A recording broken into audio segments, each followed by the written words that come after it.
दुअरा पापा रोए अंगनाया रोए। दुअरा पापा रोए अंगनाया रोए। जियरा छछनेला बेटी दुलारी के बिना।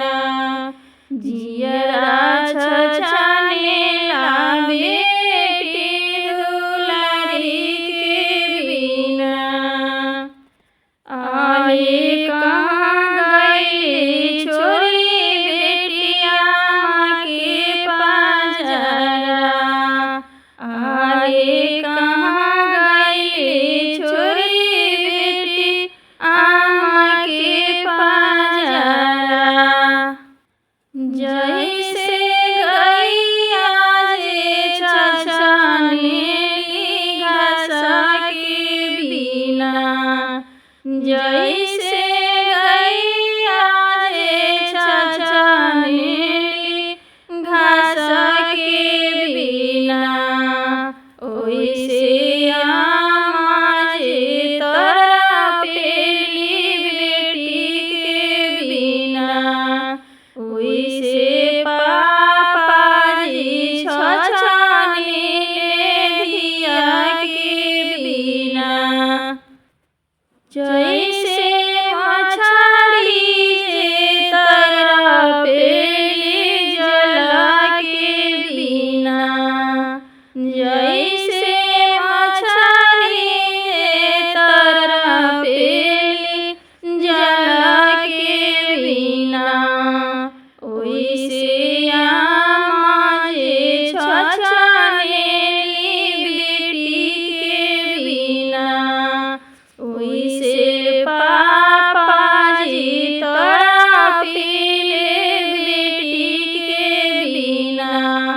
ओइसे पापा जी तड़पेले बेटी के बिना। दुअरा पापा रोए अंगनाया रोए। दुअरा पापा रोए अंगनाया रोए। आए कहाँ गई बेटी छोरी के पाजरा।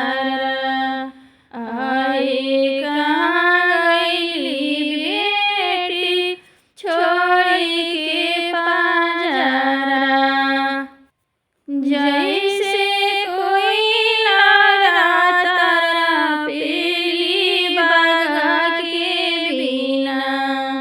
जैसे कोयला तड़पेली बघा के बिना।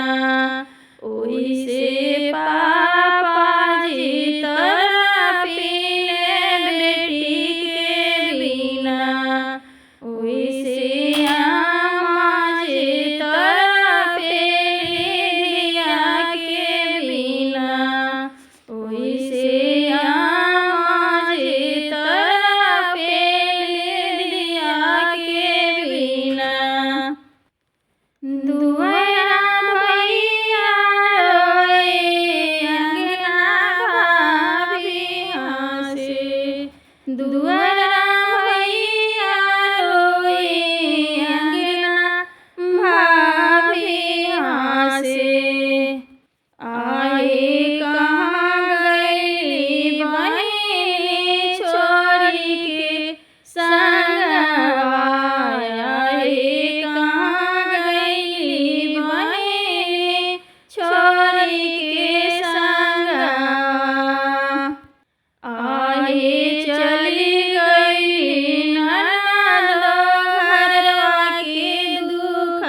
कोई से